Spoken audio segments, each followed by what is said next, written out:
Hey, this is Alex Payne, and today we're making an herbal shrub using our seasonal fruit, some vinegar, and a little bit of honey or sugar.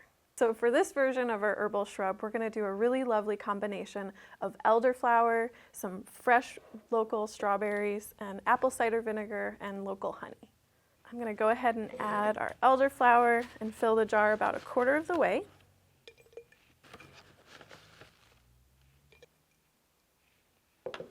And chop up some of our strawberries.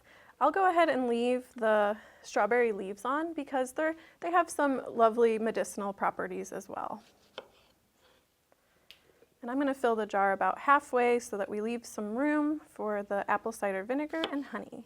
You know what, this time I'm going to add the honey first. And you can always add more honey to taste. You could do about equal parts. I'm just going to do a little bit to how I feel today. And here's our apple cider vinegar.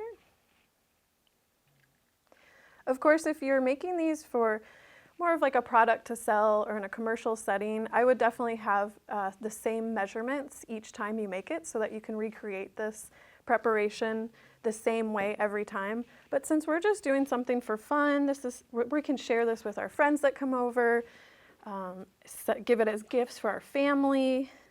We're just experimenting and having a great time of how we feel. Our intuition is telling us what measurements to add in. And I go ahead and fill it up to the top of the jar. Sometimes it's good to check back in about a day or two to see if any of the herbs have absorbed the solvent, and you can always do a little top off with the vinegar. That way you're preventing any rancidity or mold to grow at the top. And we're going to let this sit from anywhere from about 2 weeks to 4 weeks and then strain it. You can add more honey afterwards and use this as a lovely sipping beverage or for cooking with. So for herbal preparations that include any type of vinegar, we want to go ahead and use either a plastic lid or wax paper to prevent any kind of corrosion or erosion of the metal with the vinegar.